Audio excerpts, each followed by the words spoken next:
voilà, faire l'amour sur l'instant T, et hop, elle tombe enceinte. C'est un accident, donc on va vite avorter, etc. Je vous ai dit, la fusion des deux pôles va créer donc cette fusion. Donc ça va créer une petite âme. C'est comme ça que c'est créé les âmes, c'est tout simple. Hein. Et va créer une ouverture, un champ d'ouverture de la conscience de ces petites âmes.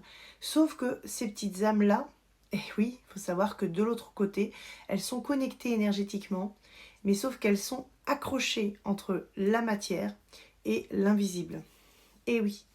Donc, le fait de ne pas les avoir conscientisées, ces petites âmes vont continuer à grandir à côté de vous.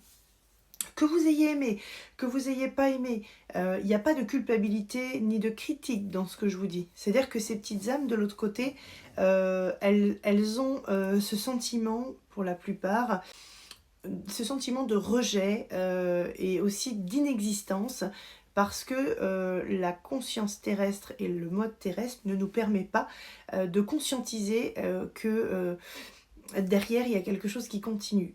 Moi je vous le dis puisque je le travaille en séance régulièrement sur ces petites âmes-là.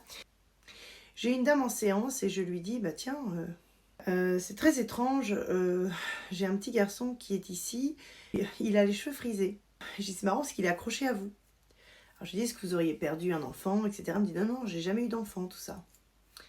Alors, je dis, c'est bizarre parce qu'il y a cette sensation de frère. Ah, elle me dit, oui, il faut savoir que ma maman, à tel âge, donc a été obligée d'avorter, etc. Il faut savoir que derrière, cette petite âme, elle était restée à un certain âge bloquée. Elle avait commencé à cheminer et en fait, cette petite âme-là de l'autre côté n'a pas pu naître dans ce monde-là. Donc elle a continué de l'autre côté. C'est un avortement qui a été forcé.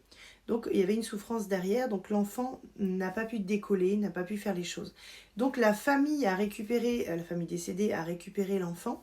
Et c'est eux qui s'occupaient de l'enfant en fait. Et tant qu'on n'avait pas conscience des choses, eh ben en fait ils étaient bloqués de l'autre côté. Donc j'ai pu discuter avec le petit garçon qui a expliqué pourquoi il n'a pas pu s'incarner, etc. Et c'était pas une question d'incarnation de la part de la dame, sans le vouloir. C'est lui qui n'a pas voulu venir s'incarner, il n'était pas prêt. Donc il nous a donné des informations importantes. On a pu le voir à quoi il ressemblait. Je détaille aux familles, voilà, à quoi ressemble l'enfant, etc. Donc les ressemblances sont souvent assez frappantes, que ce soit physiquement ou autre. Donc c'est vraiment hyper intéressant. Le cheminement, il est excellent.